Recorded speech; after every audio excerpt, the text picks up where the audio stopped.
नमस्ते दोस्तों। आज की ताजा खबर भारत के सुप्रीम कोर्ट से है। कोर्ट ने उन बुलडोजर तोड़फोड़ पर सख्त दिशा निर्देश दिए हैं जिनके बारे में आपने खबरों में सुना होगा।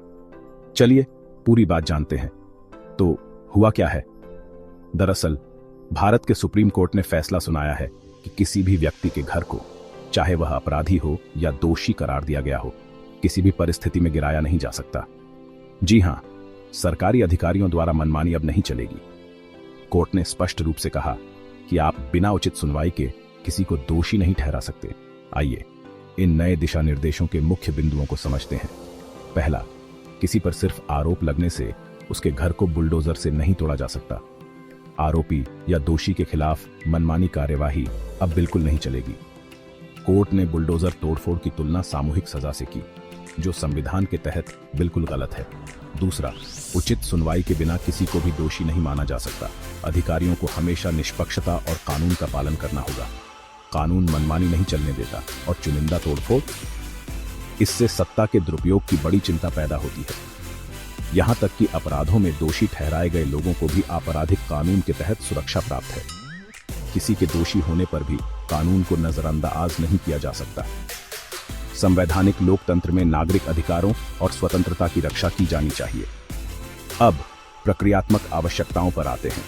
संपत्तियों को केवल तभी ध्वस्त किया जा सकता है जब वे सार्वजनिक सड़कों, रेलवे या जल निकायों को बाधित करती हैं, और वह भी उचित प्रक्रिया का पालन करने के बाद। अनधिकृत ढांचों को, जिन्हें नियमित नहीं किया जा सकता, ध्वस्त किया जा सकता है, लेकिन एक शर्त है। यदि किसी इमारत को अवैध रूप से ध्वस्त किया जाता है तो अधिकारियों को अदालत की अवमानना के आरोपों का सामना करना पड़ सकता है और उन्हें हर्जाना देना पड़ सकता है। कोर्ट ने 3 महीने के अंदर एक डिजिटल पोर्टल बनाने का भी आदेश दिया है। यह पोर्टल सार्वजनिक स्थानों पर नोटिस और सुनवाई की तारीखों को प्रदर्शित करेगा, जिससे पूरी प्रक्रिया पारदर्शी हो जाएगी। और सुनिए, जब किसी अनधिकृत ढांचे को ध्वस्त किया जाता है तो एक विस्तृत रिपोर्ट तैयार करनी होगी। इसमें पुलिस और अधिकारियों द्वारा वीडियो रिकॉर्डिंग शामिल है और यह सब पोर्टल पर प्रकाशित किया जाना है।